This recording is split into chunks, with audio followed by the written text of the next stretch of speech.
It's Gorman in the morning with Fletcher and Ryder. Now, 92 KQRS. Kevin Bozeman, more importantly, right now is in studio with us. Good morning, sir. What's up, homeboy? How are you? I'm all right.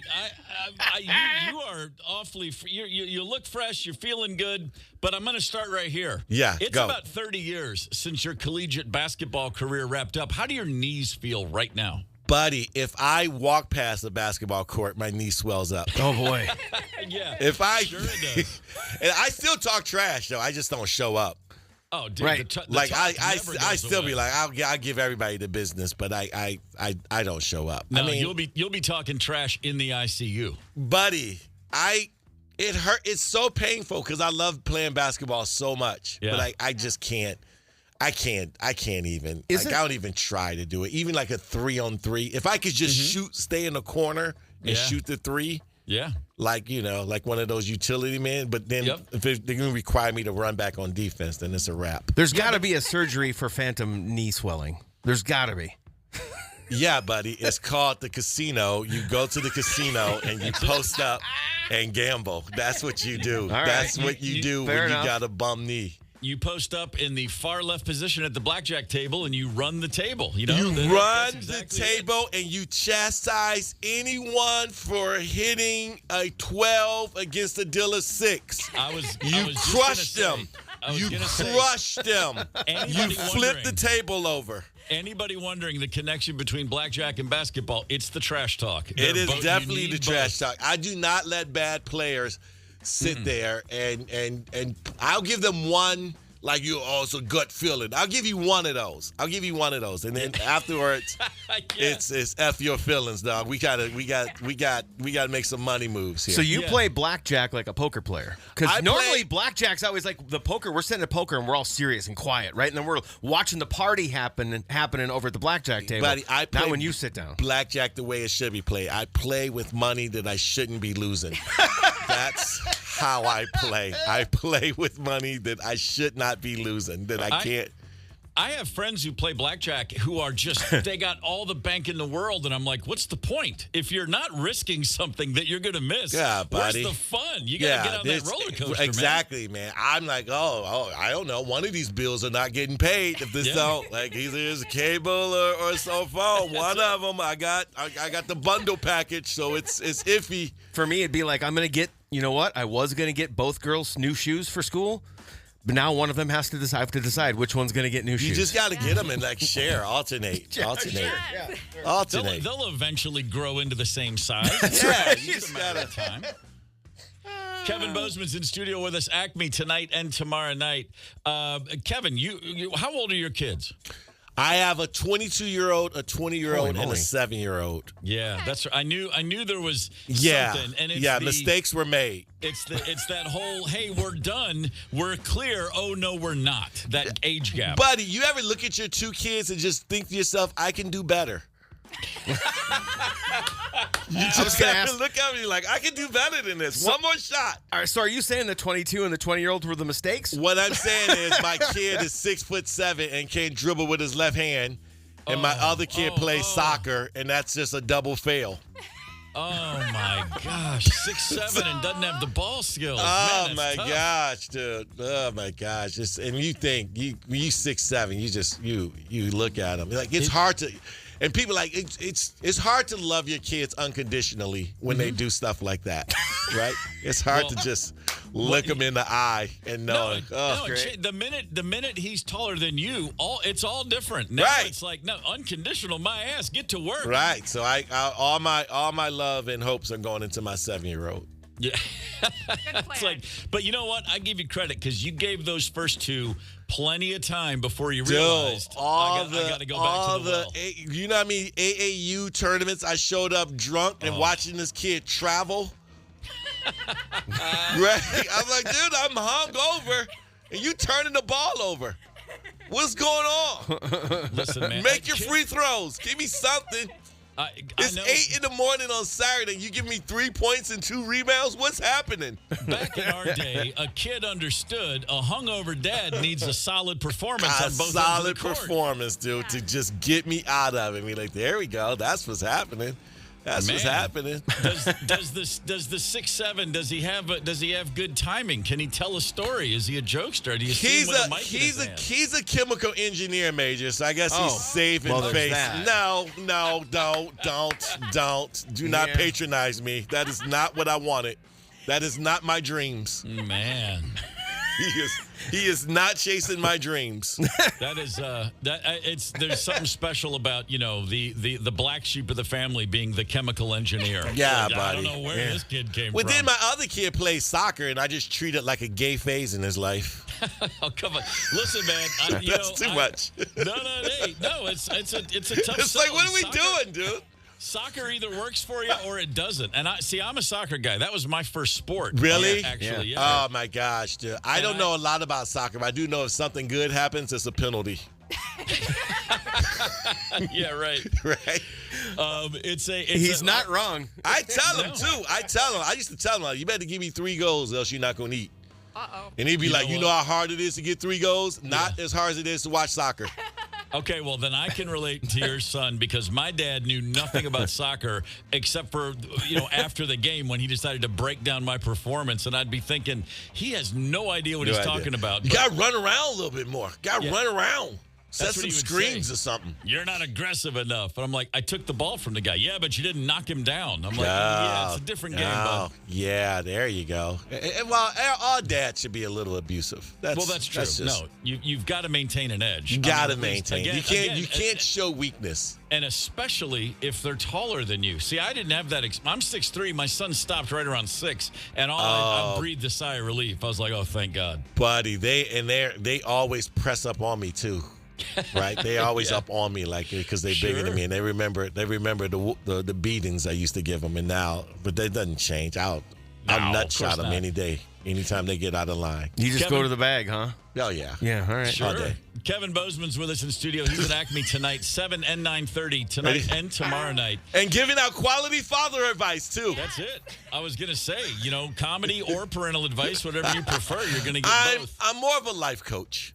That's it. Then a comedian, more of a life coach, more motivational speaker. So they will leave. The audience will leave enlightened tonight. You should hear my thoughts on marriage. Hey, you know what? It just dawned on me. A successful life coach career, you'd have better luck as a life coach if the people that were paying you for advice were drinking throughout the sessions. We're absolutely drinking, and we're willing to go to the casino with me afterwards. Now that's life coaching. That's what I'm talking about. So I can tell everyone how to bet and what to lay off of, so I can flourish. Life coaching means how to play a proper game of blackjack. I don't know what else you're looking for, but we're gonna get you in and out of the table in one piece. Kevin, you're the rare guy whose career you're a funny guy, and you had friends who were like, "You're funny, man. You should go to open mic. You should try stand up."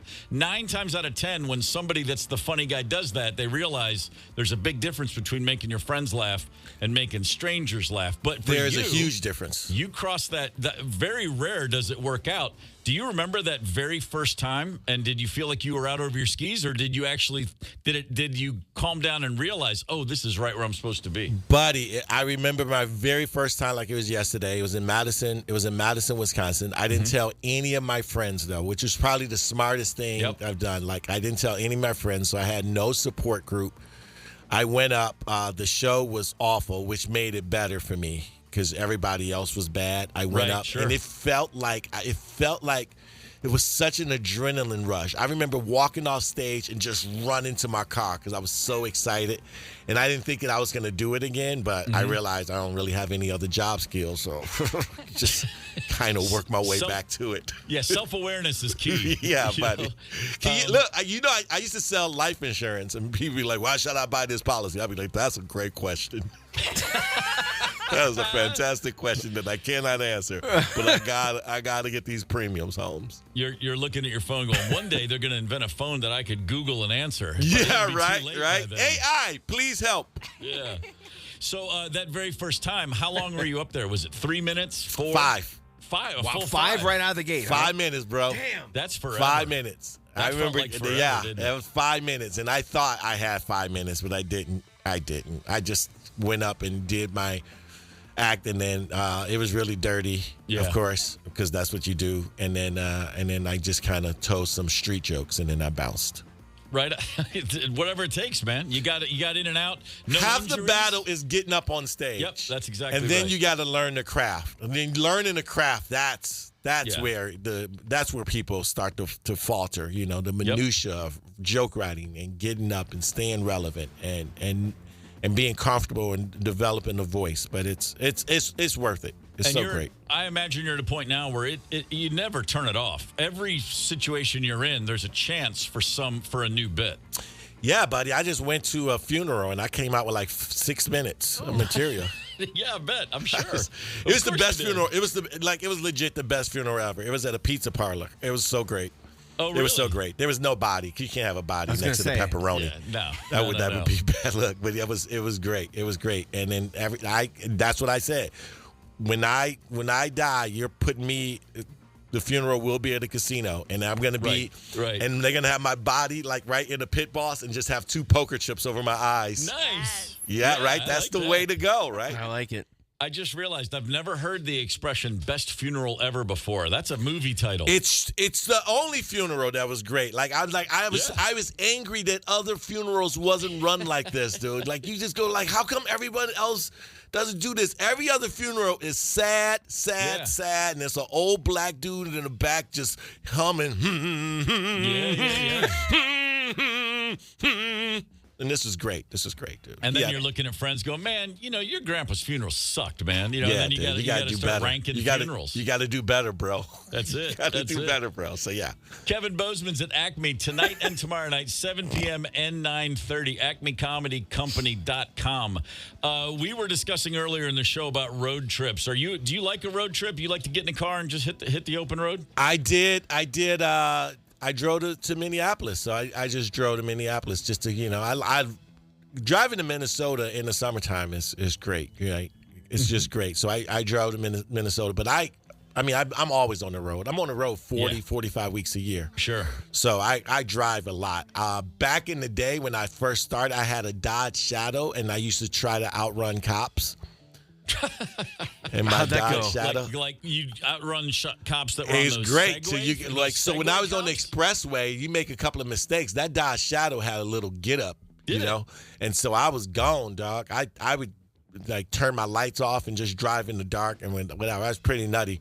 One time I was in Dubuque, Iowa, and I was not on the expressway, and the cop turned around.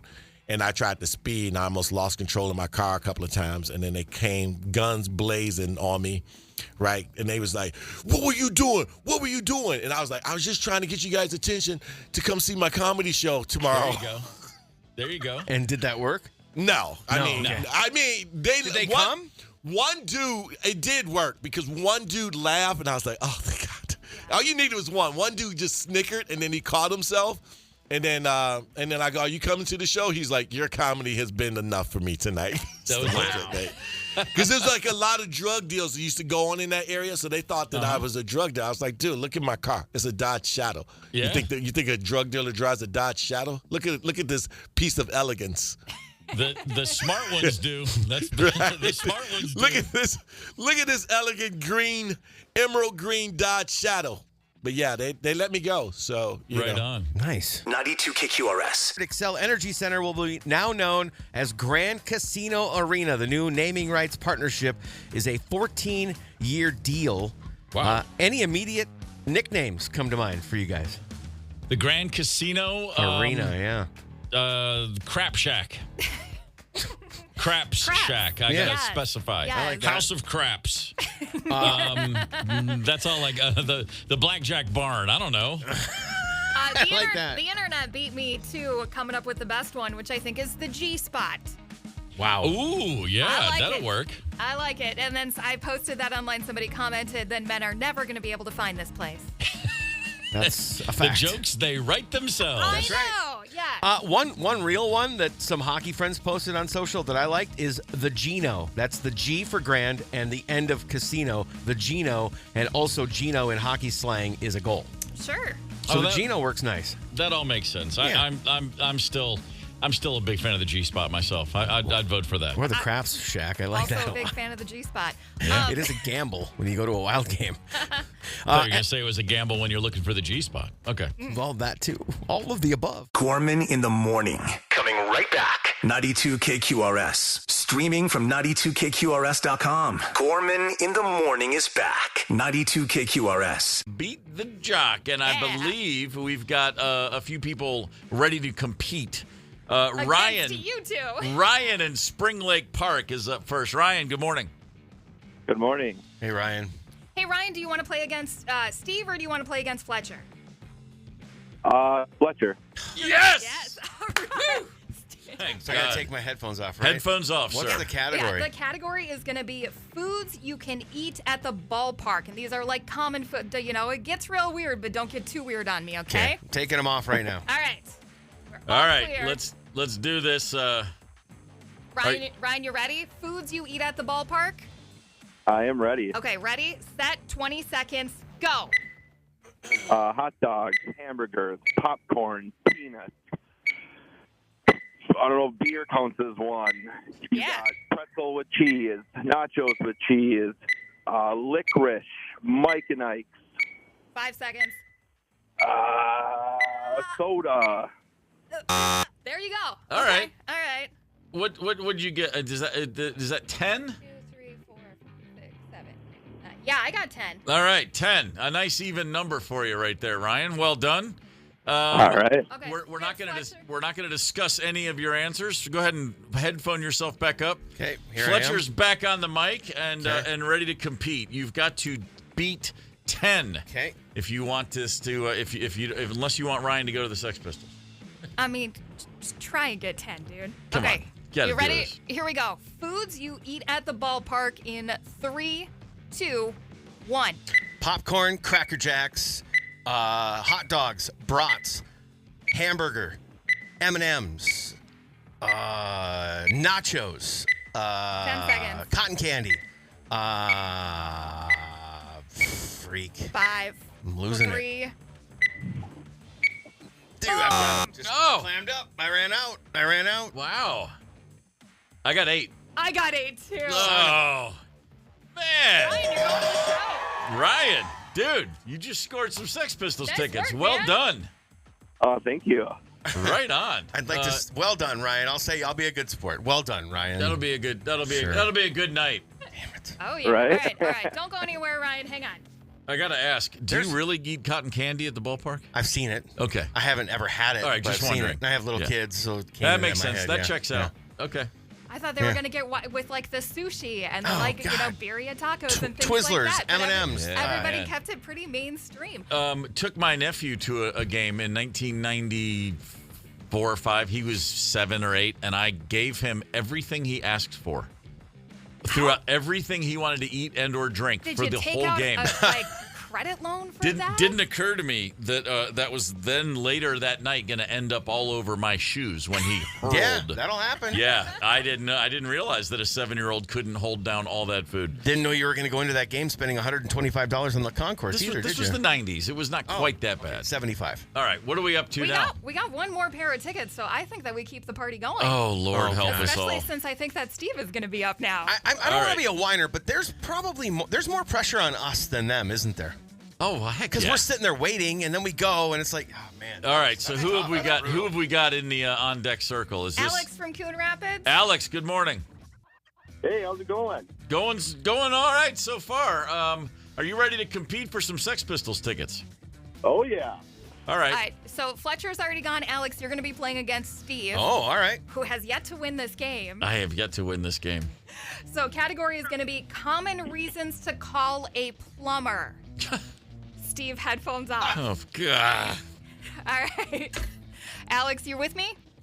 I'm ready. Fletcher, you ready to count this up? I am indeed. Let's go. Okay. Let's fire this baby. 20 seconds.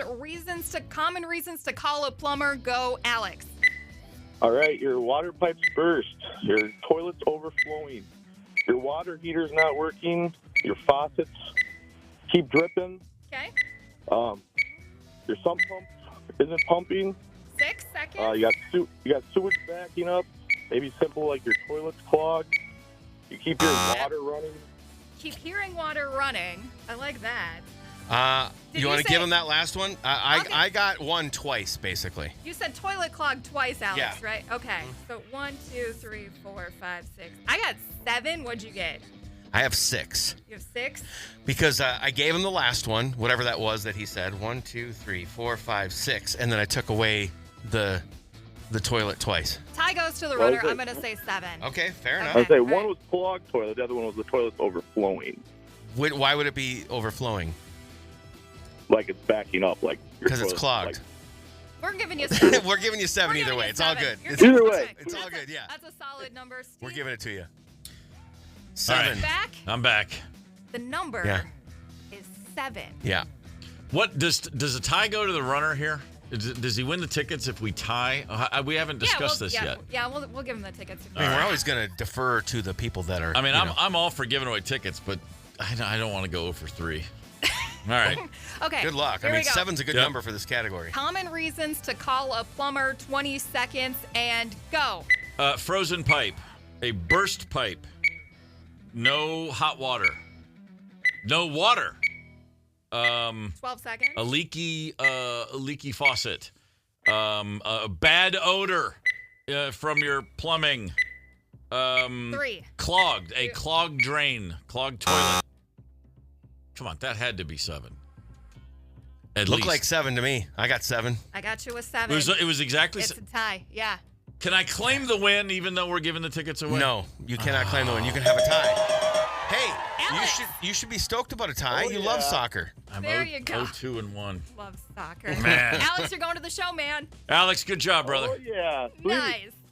Right on. Yeah, I mean there were a couple of dicey calls in there, but we'll let them have 7. I think. I like the I like the whole idea of giving away Sex Pistols tickets. It just makes me happy. How do you know that your pipes are frozen unless they burst?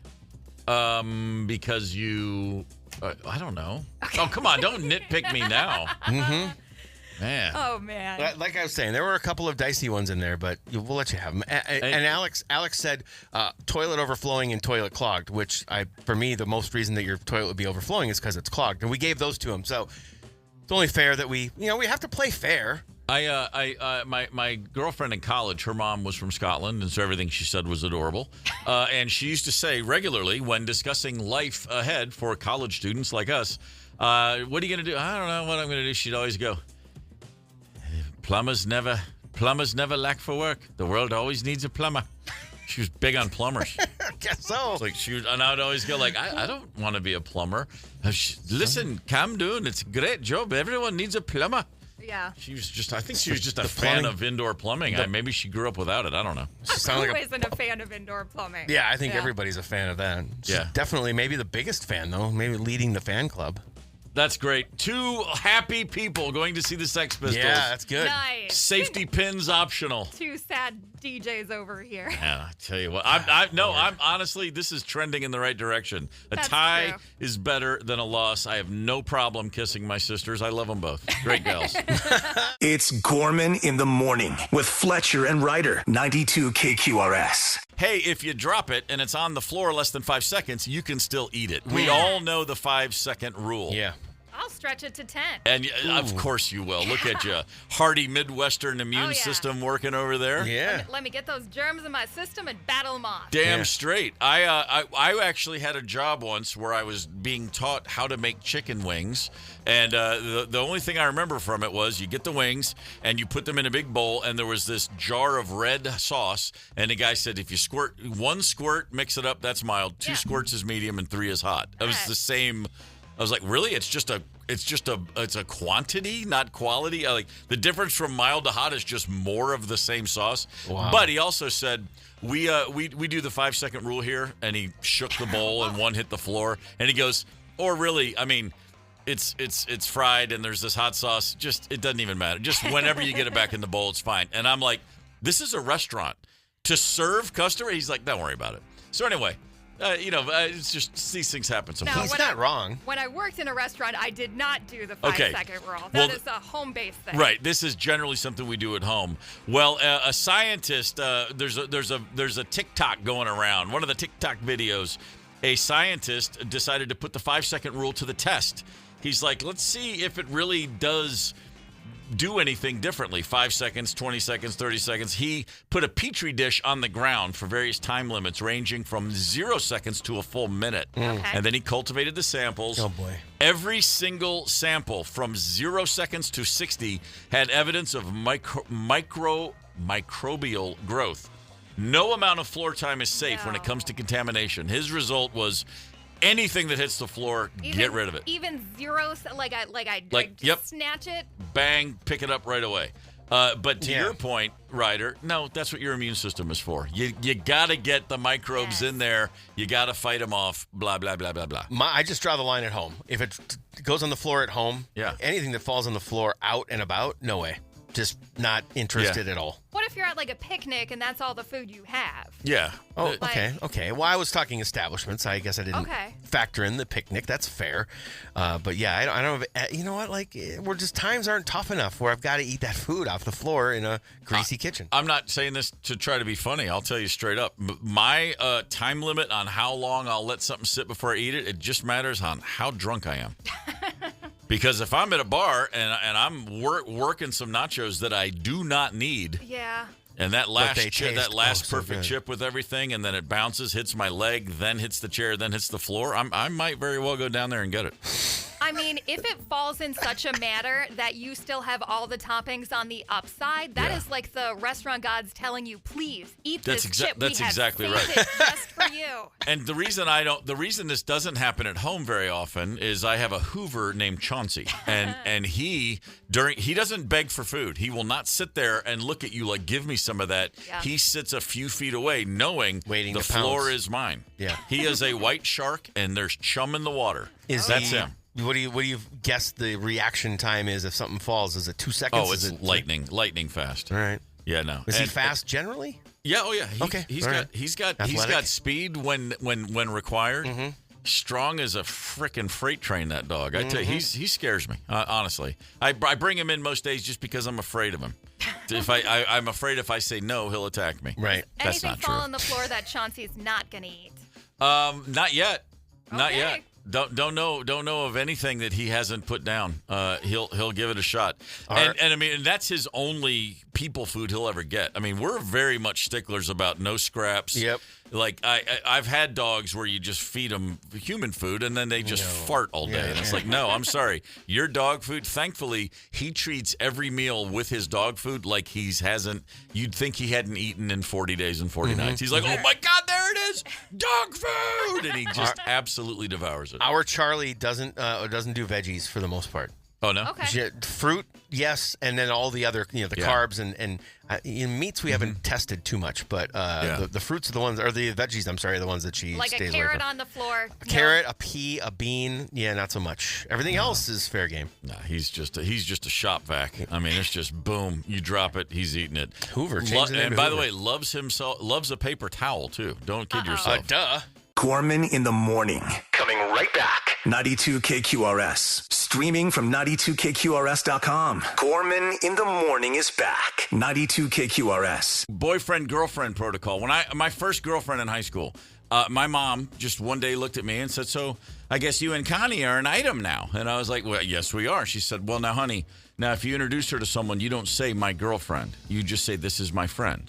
Really? Oh, yeah. And I was like, okay, why? She goes, hold on. You were in high school? So Yes. how old were you? Like 16. So this is definitely the appropriate time to be having a girlfriend. Right. Yes. Oh, yeah. In my opinion. Yeah, and she said, but the thing was, you didn't say this is my girlfriend or my boyfriend. You said this is my friend. She said if you introduce her to someone, you say this is my friend Connie, and people can assume that. But to say girlfriend, she said that's like putting a label on somebody that's unnecessary. It's like you're putting her in a box. And I was looking at my mom like, what are you talking about? Everybody I know says this is my girlfriend, this is my boyfriend. Yeah, but that was some old school thing, I guess, that she had been raised with in the 30s that she was still shoving down my throat. Yeah, Why should she even assume that you guys are friends? It could just be, this is Connie. Yeah, we'll see. I don't know. Let's not, it's a little late to litigate it now, but I'm just saying.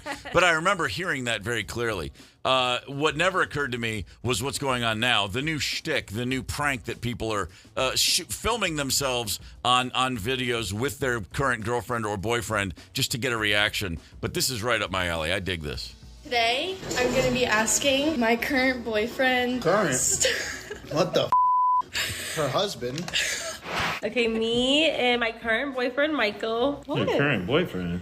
You're my current boyfriend. But why would you say that? I'm your boyfriend. My current boyfriend and I have been... My current boyfriend and I? As if there's a next. No, continue. Me and my current boyfriend. Yeah, it's a weird way to say it. What would you call yourself? Your boyfriend. That's great. This is women doing this to their husbands or long-term boyfriends. Or long-term relationships, yes, yeah. my current.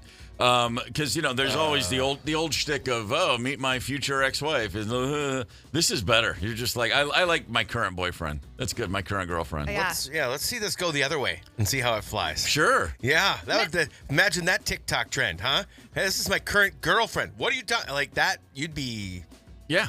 No, Mr. Ryder thinks it'd be funny to introduce me as his former girlfriend when we're at social functions. Okay. This is my Married former, now. which Right. is because technically I'm his wife. Which sometimes he still does introduce me as his girlfriend. I'm like, man, it's been like almost 4 years, dude. Dude. The first time I introduced him very early when we were dating was maybe like 3 or 4 months was to our buddy Chris Nelson. We were out at the fair and I introduced him as my makeout buddy. Oh, and nice. And Chris thought this is hilarious and still thinks it's hilarious. Mr. Ryder did not like it so much. Not so much? Didn't like makeout buddy? No, I thought it was funny and cute. I introduced him to Chris. We met some other friends of mine that I've known basically since grade school. And I did the same thing. They all laughed. He's like, yo, knock it off. Is he modest? Really? Is he modest? No, he's not at you've met him. I know I have. He's loud and brash. There's a lot of things like worse. Makeout buddy, though. A lot of things worse than makeout buddy, though. You could designate somebody as. Calling somebody your makeout buddy shows there's still fire. Yeah, See? I thought so. See? Mr. Ryder, come on. Yeah. I do have, and you've seen this exact thing happen in skits or movies or whatever, but a college buddy of mine did. I was not in the room, but the story was pretty legendary where he said, hey, so she's not my girlfriend anymore. And everybody went, thank God, and the high fives and the whole thing for real. Wow. And he said, we're getting married. And everybody was like, yeah, we're kidding. And it was that was a very real thing that happened because everyone talked about it from the moment it happened up until the wedding when we were all there. Yeah, that was good stuff. Oh, talk about stepping in poop. Yeah, there's just certain things you need to know about life, which is you got to lead with the headline. You just come right in with, hey, we're engaged. You don't set it up. If you don't want to know what people really think, never give them the chance to bring it in. Completely a fact. Man, that's a rough one. Connect with us on the KQ Talk and Text line. 651-989-ROCK. That's 651-989-ROCK. 92 KQRS. Mark Mallman will be at the Parkway Theater. The buddy. Magic Time album release. Just another musician. Mark Mallman is in studio with us. I said earlier, there's not enough descriptors for you, sir. I know. And so let's just get right to it. Magic Time album release. Magic Time album. Explain. I wrote an album. I was like, oh, this is my 11th record, and what do I write about anymore? And I thought, I'm going to make a scary album because I never made a scary one. So I wrote all about the Mothman and monsters and ghosts. Okay, right. It's not necessarily goth. Yeah. It's still kind of classic rock sounding. Got it. And so each is there a through line? Is there a thread? Is it almost like, are the songs all connected or do they stand on their own as individual scary pieces? The scariness is I used them all as a metaphor about what it's been like to be a musician at middle age. Like I'm 52 right now. Yeah. And that's very senior citizen level for a rock musician. Sure. But at the same time, I'm not going to stop till I'm 75. Right. So I was kind of like, okay, this makes me think about Dracula. It makes me think about zombies. It makes me think about the undead. I'm only halfway through my career, but it's the end of my career. Yeah. Okay. So, I got a song called I Know the Mothman, and I use the Mothman as a metaphor for when I used to drink on the road. Right. Okay. So, there's a lot of parallels in. You could probably write a paranormal story about any job because in any job there's vampires, monsters, witches, ghosts, hauntings. True. Probably even in an office. But unlike most jobs, that van, boy, it stinks after a while, doesn't it? When we did this thing where we was on one of my marathon things where we decided we're going to go across the country in 2012 and webcast the whole thing. It was webcasting then. And I'm sorry, I'm going to cut you off. In case anyone's not familiar, when you hear a musician say one of my marathon things, he's not talking about a 26-mile road race. We're talking about marathon musical events. We were in the back of a van for 180 hours, and we'd stop in different cities, have guests on and we'd jam out in the van. And then at night, I had an EEG that I'd hook up to my head, and I ran it into some synths so that like I could sleep, and it would trigger, notes to play. Wow. But that van, we had 4 people, somebody driving, and then this was 2002, so we had to go on 3 cellular networks. We had one person in the front seat just switching, like, okay, our signal on Sprint's getting low, we got to switch over to Verizon. That was his whole job for a whole week. And then we had another person who had 13 cameras on the van that were like falling off on the outside, taping them on. He had to like run the cameras, and that van. That was actually the stinkiest van I've ever rode in, 180 hours straight, and okay, the thing that you hooked up to your brain, to fire into the synth while you were sleeping, so you would hear music that was coming out of the. Is that what was happening? Yeah, it's wild. I learned about it probably in 2011. They still make them. I mean, they make them all the time. Brain control is like a thing that you can use if you're like autistic and you want to control your wheelchair and stuff like that. It's a pretty open source. It's the emotive EPOC, and it's a bunch of these things you put to your head, but you can open source program it. So you can make it, if you can make it move your wheelchair, which is awesome that people have that ability. Yeah. But you could also make it, turn the blender on or anything you want. So I just said, like, when I'm thinking like stressfully, make the high notes, and when I'm thinking relaxed, make the low notes, and then, set the scale and close your eyes. Wow. Hey, remember at the beginning where you said there aren't enough describers? Yeah. you came in and you're backing it up. It's so impressive. It's just awesome, man. It's art, like in my mind, by definition. And then now when I'm looking ahead at the you got Magic Time album. Oh yeah, thank you. I'm hoping that when you woke up and listened back to what your brain was doing, it was like this, like in your sleep. You're just hitting all the horror classics. Speaking of the marathons, in 2010, I did the long one, the 78 hour one. I was planning to go there as well. And the first one I did, the whole goal was to be like, well, what happens when you like hallucinate without, any assistance, just from sleep deprivation? There's no stronger drug than sleep deprivation. Yeah, it didn't work. The second one, it didn't work. The third one, it did work around hour 67, 68. No sleep. I did have some caffeine then, but that's it. Yeah. And I think BT got me 1 shot of Yag. Like, that's it, though. And but the thing was, I don't remember the last 8 hours. But I've watched the video, and I thought, oh, you're gonna be crazy, and you can't tell. I can't tell the difference. It was just like, oh. Now you're running the band the same. So I'm really proud of my subconscious for pulling me through. Sure. Yeah. Muscle memory. Yeah. Muscle memory. Yeah, man. That many hours, that's when the edges start to fray a little bit. You know what I mean? Like the edges of reality, I would think, even start to fray a little bit. They fray fast. Yeah. Yeah, you hear people talk about hours. Keith Richards was awake for 2 straight nights mixing Exile. Yeah. Child's play. Well, my dad. Malman went 78 hours. The thing is, my dad was like, you can't do that. You shouldn't do that. And I was like, you've had 2 kids, man. You've had 2 kids. You know what it's like to stay up for an entire year. That's very true. 100%. Mark Malman is at the Parkway Friday night, a Magic Time album release. This is, you said, your 11th album. Yeah. And so will the show, what's the band, what's the lineup, what's the setup for the gig?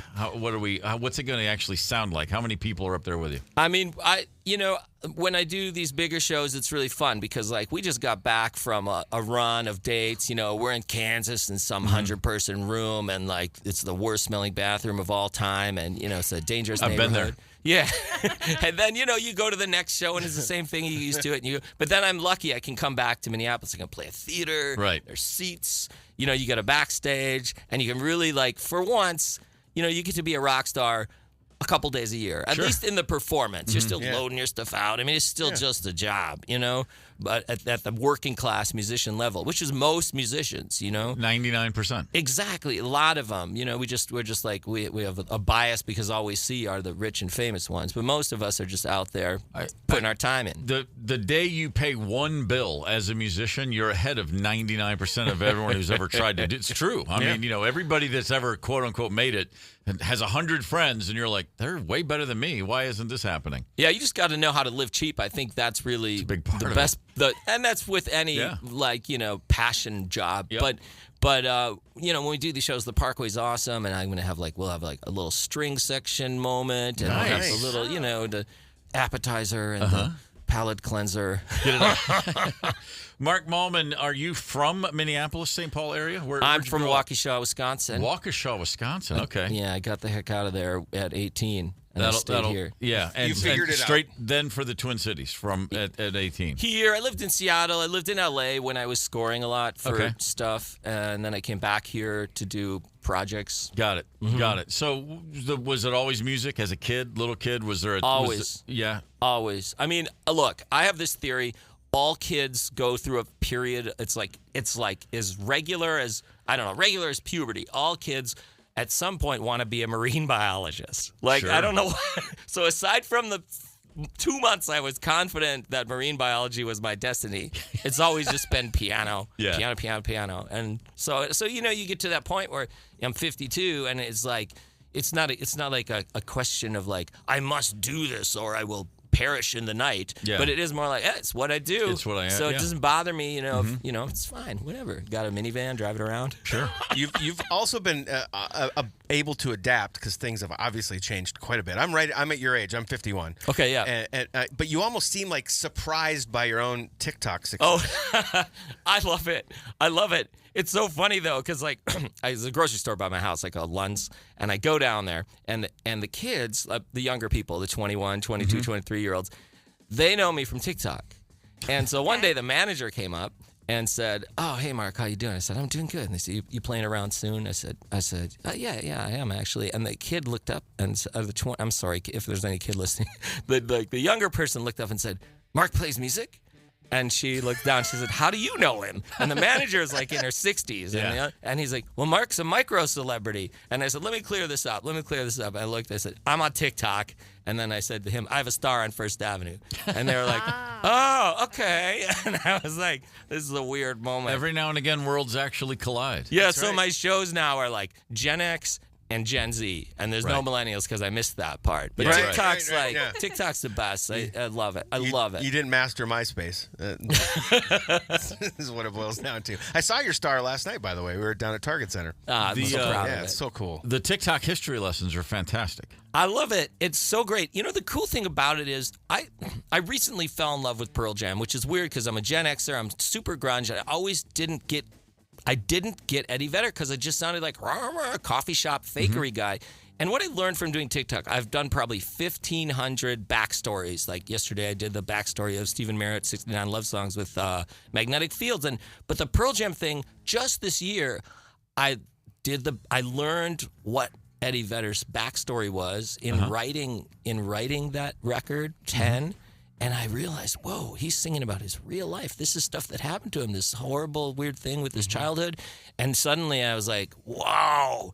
Every time I pick something to learn about on TikTok, even like that song How Bizarre by OMC, I'm like, oh, this will be a funny one-hit wonder. Yeah. And then I learn about the dude's life, and he after How Bizarre ended, he opened a pawn shop for 15 years, and then he got shot in the pawn shop. And his life is bizarre, but I guess what I really learned from TikTok is if you dislike something, you're probably wrong.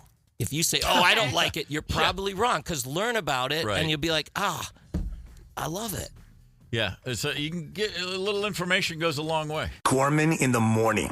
Coming right back. 92 KQRS. Streaming from 92KQRS.com. Gorman in the morning is back. 92 KQRS. Thrill seeking, if you will. I've said for years, one of these days I'm going to go skydiving. It never happened, and I don't mind telling you, it ain't gonna. What?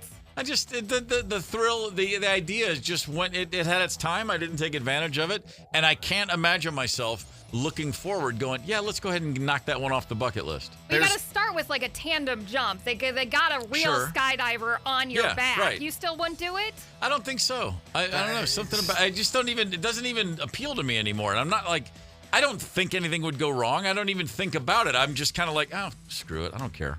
I thought I was actually going to do it when I was still back living in Omaha. My father-in-law is retired Air Force, and we've got a great air show that comes to Offutt Air Force Base in Omaha. Okay. And the Army Golden Knights, which is their jump team, right, were in town, and he's like, "Let me work some connections. Would you do it?" I'm like, "You know what? If you ask me blindly, would you do it? I would say no. Yeah. Would you do it with a bunch of professional military? Right. Yeah. Then I would. Okay. It did never come to fruition, and now All right. I don't know if I would do it now if I was asked, even by that's then. a bummer. So what I'm hearing, Ryder, is you'd jump at that in a second. Oh, of course. I've done 2 tandem jumps. Oh, you have? Yeah, it was super fun. The cool thing about it is you don't really feel like you're falling because you're going so freaking fast. So like all the forces are pushing up on you. It very much just feels like you're floating. Really? Bungee jumping was scarier because there you feel like you're falling. Sure. Okay. So, you know what? I've never had anybody tell me that when you're doing the skydiving, it actually feels like you're floating. Yeah. I mean, you've seen the faces with the cheeks all, what it's coming. The air is coming up at you real fast. Right. It is until they pull the cord and then you're kind of, lazily floating. Well, then that changes my opinion from it's probably not going to happen to it's absolutely not going to happen. No chance in hell, because I'm the guy who'd be like, I'm floating. Why is the world getting bigger? Pfft. That'd be me. I'd forget to pull the ripcord. Yeah, right? Nah, forget it. What dangerous hobbies do you find yourself doing on a regular basis, or what do you want to do? Kenton texted in already, 651-989 Rock. I'm dating in my late 50s. That should qualify as high risk. Okay, I got to give you credit. Yeah. But then my man Kenton went to the wall with, as Peter Falk said, serpentine style. Shell is the name, serpentine. Anybody that drops a in-laws reference in my show, we're friends for life, brother. I've seen that movie more than any other. Kenton's very cool. Kenton wins that one. I don't know why sure. he's having trouble with the ladies. Get on that Rock the Boat 80s cruise, Kenton. We'll see you there. Come on, man. What's Tihara? Smile Island Nation. Don't get me started. I'll quote the entire in-laws movie before too long. Let's see. Jim called in. We couldn't keep him on the phone. He said he drag races motorcycles at a track, and it hits up to 170 miles per hour. Yeah. That's breathtaking. That's a hobby. That's one way to describe it. Sure. That's okay. Insanity. Man. I love speed. I love G-forces. I love all that. In fact, if there's anybody with really fast 4 wheels, I'm game anytime you want to offer. But that is insanity to me. Like, I can't even. It makes my skin like crawl. I don't know how to describe it, but just going that fast on a motorcycle terrifies me. The text came in. I've ridden a Harley and dirt bikes for 50 years, bungee jumped, skydived, scuba dived, mountain bikes, the most dangerous thing nowadays, and mountain bikes. Then he says, my most dangerous thing nowadays is golf. Okay.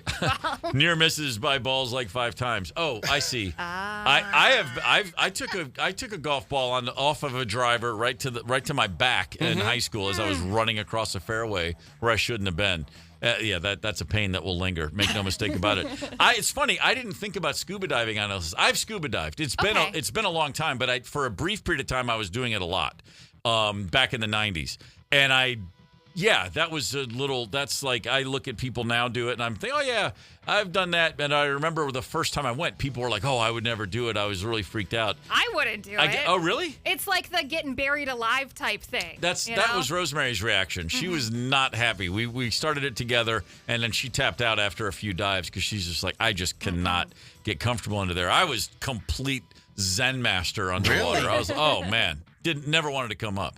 See, to me, like underwater, especially at depth, that's more terrifying to me than space. Like, really? The ocean freaks me out, man. I never got more than 60 or 70 feet. I mean, I didn't do I'm not Jacques Cousteau down there.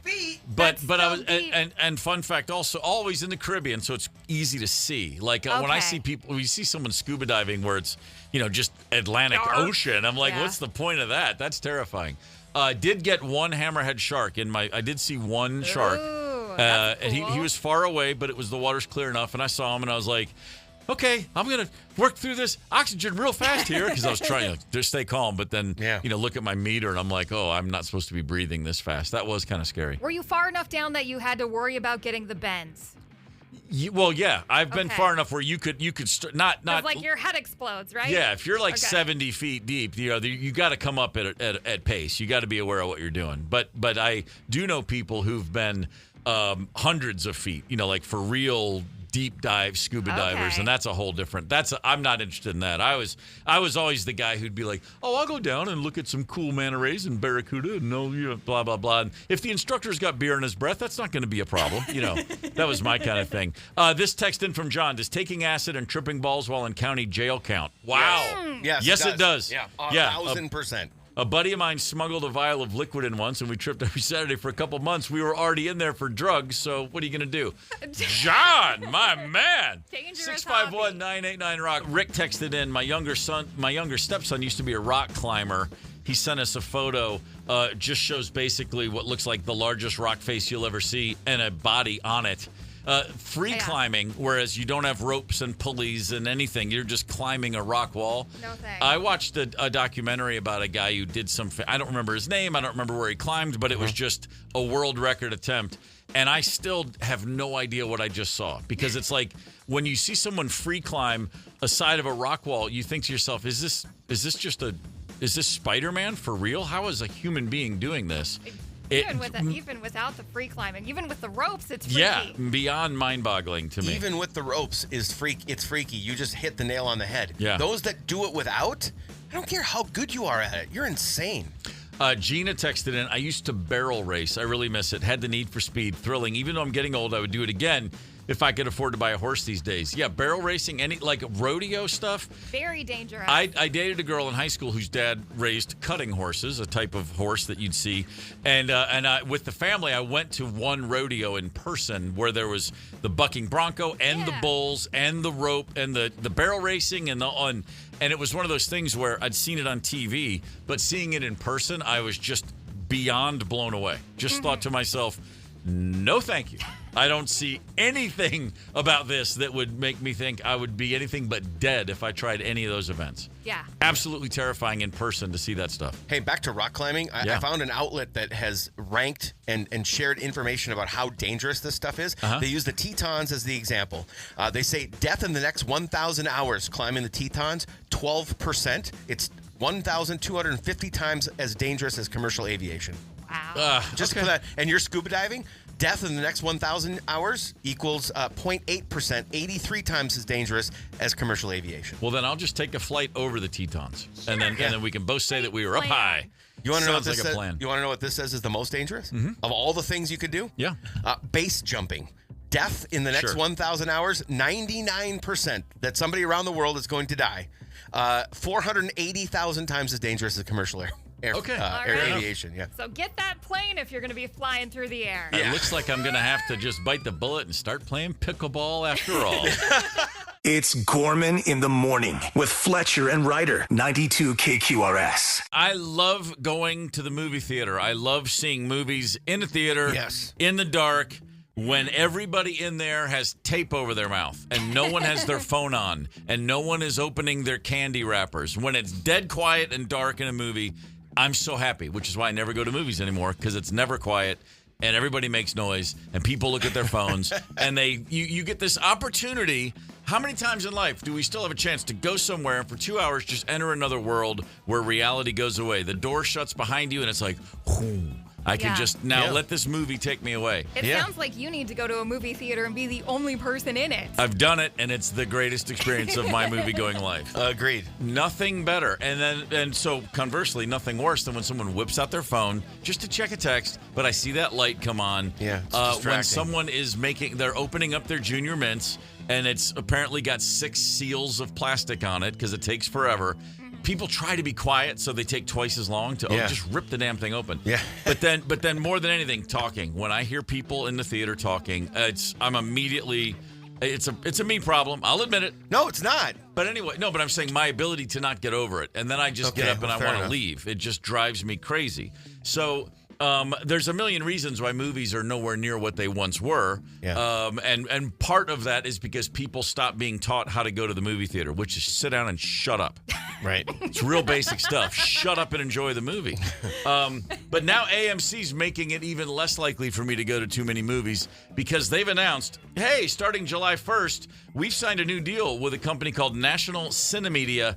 We're going to start airing pre-movie commercials in addition to all of the pre-movie crap we're already showing you. So you've got. Don't some other theaters do this too? I definitely have gone to a movie theater and seen straight up commercials that I'd see on TV. So you've got you've got your movie trailers, which is what you look forward to. You want to see the previews. Those are fun. Yep. I already hate those. They're all way too long. Really? Oh, they're 5 minutes long sometimes. I like a good. Give me 30 seconds. I would limit every trailer to 30 seconds. Tease me. Don't give me the plot. Oh, I can go with 2.5. It just drives me nuts. I'm more of a 1.5, 2 minutes person, but yes, okay. I hear what you're saying, though. But you know what? That'd be a healthy. I would meet you in the middle there. So give me 2 minutes tops. Okay. But then you have all the endless the popcorn on the roller coaster track, and then the little just the stuff they show, and then there's all these PSAs, and then they don't have a guy come out and go, listen, if you pull your phone out, I'm gonna throw you out of here. Instead, they have a little cartoon animated guy for 90 seconds say, don't use your phone. The whole experience drives me crazy. So now with AMC saying, you know what, we're just gonna launch into a bunch of commercials here, and because they've noticed, AMC said, for the past 5 years, we have been seeking out crucial revenue that's not reliant on the increase of base ticket prices. We've done this through more and better movie-going enhancements, like a significant expansion of PLFs. What's a PLF? I don't know. I thought it was a political party in Northern Ireland. A greater selection of food and beverage offerings, introduction of movie-going merchandise like popcorn buckets, and other collectible concession vessels.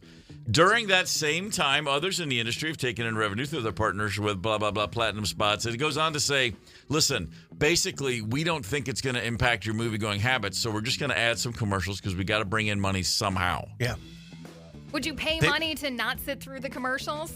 If you, I think what it's coming down to. You know what? If you said this movie theater will charge you $2 extra a ticket, but if it says $6.15, the movie rolls at $6.15, I'd do it every time. Really? Yeah. Let me walk in and sit down and start a movie. See, to me, I think all of the negative comments that are happening because of this, it's just classic us. If they raise ticket prices, people would bitch about that. If they play another minute of commercials, people bitch about that. Well, yeah. Here's the thing. Movie theaters, and I still love them. I'm willing to put up with all the crap that you listed, even though a lot of it is really annoying. But I still love them. But they're genuinely getting their asses kicked. They have been since COVID. And so this is their way of trying to stay afloat. I mean, and we're talking about probably another minute is basically what we're talking about. Some of these comments I've never seen before. They're talking about the movie starts at 6 and the movie actually starts at 6:30. I've never seen a half-hour delay before. Oh, I have. Have you really? Absolutely. Huh. Yeah, I went to see that wicked nonsense. And it was. You have a lot of trauma about sitting through this movie. Well, I slept through the movie. I sat through 27 minutes of nonsense before the movie started, and then I took my nap. So it was actually okay. I mean, so and I'll, you know what? Next time we go, because I go a lot, I'll actually time it from the second we sit down. Yeah. And I'll report back. No, not from when you sit down. From when this thing starts. Well, that's what I. Yeah, that's what I mean. If it's a 6 o'clock movie, start the timer at 6. I will. Okay, I will. And here's the thing. And I'm not trying to give them a plug, but the one we go to is the Imagine Theaters in Rogers. Yeah. And I think it's 10 minutes, and that's like that. I can tolerate 10 minutes. I could take it. I could take it if it was 10 minutes. It's just been longer. Like I said, I'll time it and longer. see if I'm wrong, because it's possible I'm wrong. I grew up but here's the thing that is a big problem, and I just have to get over it. Or actually, I don't have to do anything. I don't care. Sure. But I mean, I loved it. I loved the experience so much as a kid and as a young adult. Like when I'm in high school, college, out of college, basically the 80s and 90s. Into the 2000s, once kids came, it's kind of like I'll see it when it's on cable. But I'm saying I had a good, solid 25-year run where I was going to movies at least once a week. It was unusual if I didn't go to 2 in a week because A, there used to be a lot more movies I was interested in, and B, it was just such a part of life. It was like going to a record store. It was. Everybody went. Yeah. You'd go into a record store and everybody would just be hanging out. Friday night was movie night. Go to a movie at least once a week. Yeah. And the experience never ever waned. I never got tired of sitting down and watching a couple previews and then boom, this thing starts and you're just gone. You know, I mean like movies just I was such a dreamer as a kid. And I mean, it's like if you've ever seen Woody Allen's Purple Rose of Cairo. Sure, Please watch that movie if you've never seen it. That was me. I would just sit there and just go away into the film. And I would live there I went to see Indiana Jones, the first one, Raiders of the Lost Ark, a horny high school kid with my girlfriend, and I had to ask her to stop trying to make out with me. The movie's on. I'm like, we made out in the car in the parking lot. We're going to make out as soon as it's over. Can you just give me an hour and 40 minutes so I can be in Tunisia with a bullwhip?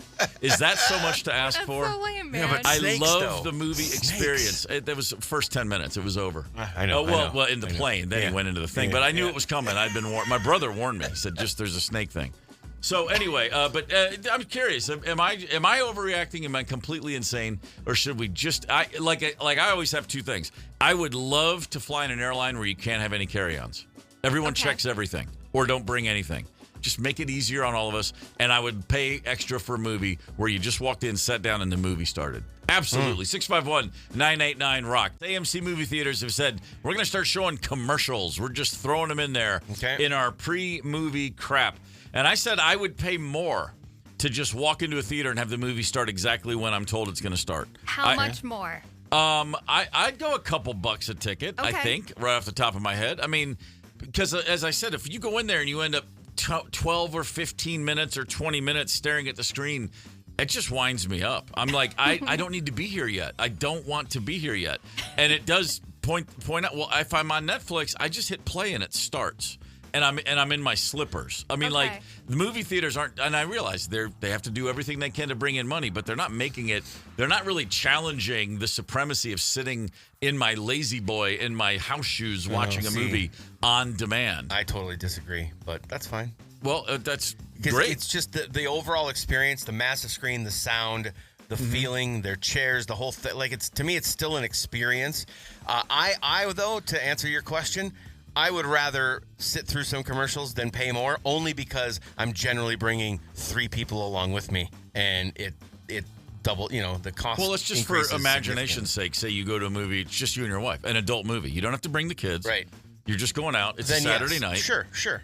Okay. I would pay a couple bucks to bypass it. Ryder? I'm watching the commercials, man. Yeah. And I think they need to come up with better commercials. I remember going to, Burnsville Center and all the movie theaters we'd go to when I was a kid, and they would have the, Coca-Cola trivia, and I loved that. It's a giant commercial for Coke, though. Yeah. So just make cooler commercials. All right. I won't mind sitting through them. I like that. All right, split the difference. Yeah, don't bore me. Just don't bore us. Get to the chorus. I see what you're saying there. Gorman in the morning is also Gorman on the go. Get the 92 KQRS app and stream live or catch the Gorman in the morning podcast anytime. 92 KQRS.